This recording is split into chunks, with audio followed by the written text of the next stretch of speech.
It was Manhattan that the super rich and celebrities played around in the 1980s. However, if I had said one man risked everything he owned for one building in an era where luxury condos didn't even exist, you won't believe me. You would call him a fool for taking such a risk, but guess what? He did it.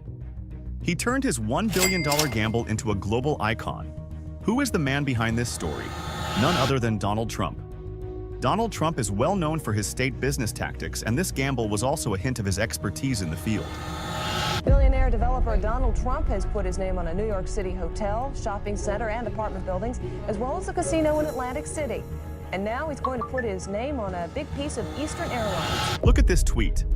It shares how Trump transformed the Bonwit Teller into Trump Tower. But let's go into some details of what exactly happened. This is the story behind Trump's $1 billion gamble, one that is full of audacity, risk-taking, and yes, a bit of recklessness. Buckle up because this is going to blow your mind. Let's move back to the early 1980s. It's the early 1980s. Manhattan pulsed with energy. It was a chaotic mix of street grit and high-end fashion. Among the city's iconic landmarks stood Bonwit Teller, the luxury department store on Fifth Avenue. Its reputation was built on the fashion consciousness of its high-end clientele and the sleek Art Deco design of its store. But behind that glitzy exterior, trouble was brewing. Like most department stores in its day, Bonwit Teller was at a loss how to compete in the new fashion of consumer changes. It wasn't financially healthy to begin with. The building became more valuable than the business. Most people used it as nothing more than an old relic from the past. But one man thought otherwise: Donald Trump. At just 34 years old, Trump was already making waves in the real estate world. But he wasn't content with small projects or quiet successes. He wanted to make a splash, a big one. When he looked at Bonwit Teller, he didn't see a failing department store. He saw the foundation for something monumental. Trump's plan was bold. He wanted to demolish Bonwit Teller and replace it with a 68-story skyscraper. Donald Trump was looking to make his mark in Manhattan real estate.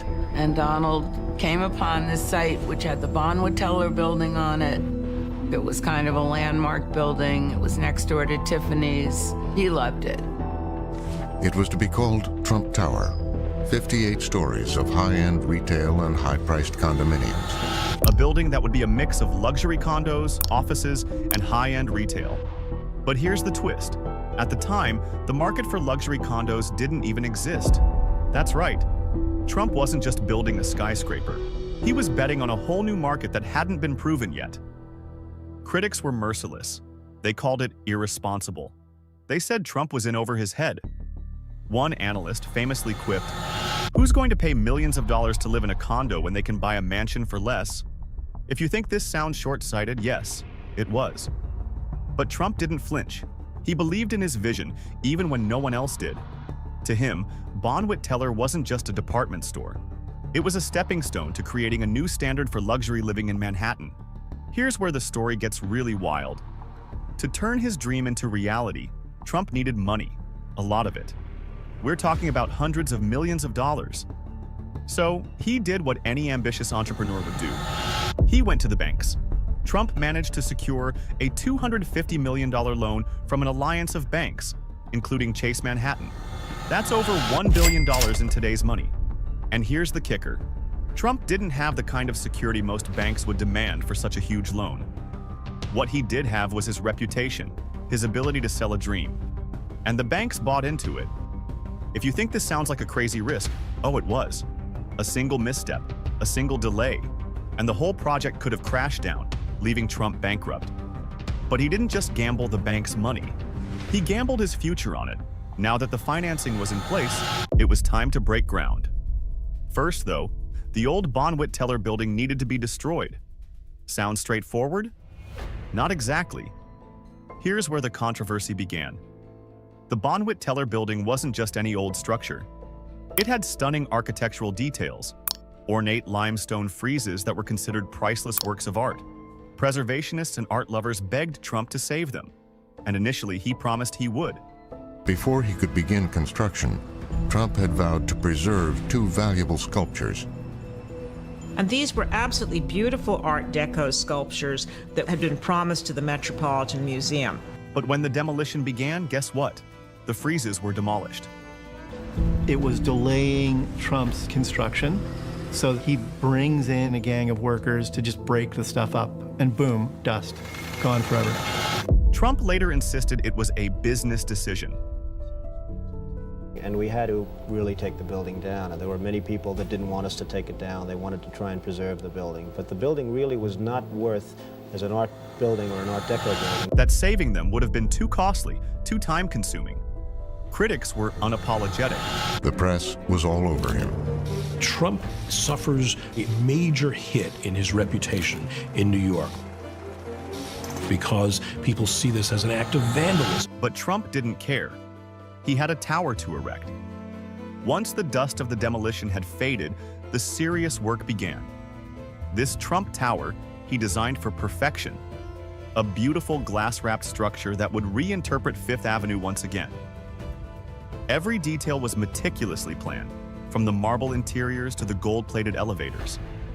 And then there was the waterfall, an actual 60-foot indoor waterfall. Trump wasn't just building a skyscraper.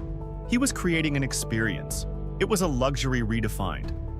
When Trump Tower finally opened its doors in 1983, it was a smash hit. The luxury condos? They sold like hotcakes. And we're not talking small numbers here. Some units sold for millions of dollars, a groundbreaking figure at the time. And Trump Tower became his most iconic property. He saw this as a crowning achievement, and he was willing to take the PR hit because ultimately Trump Tower would be this great monument to himself. For Donald Trump, the experience would shape his dealings with the news media for decades to come. Everyone wanted a piece of Trump Tower. From Hollywood stars to international business moguls, it became the ultimate status symbol. The skeptics? Oh, they were eating their words. Today, Trump Tower is more than just a building.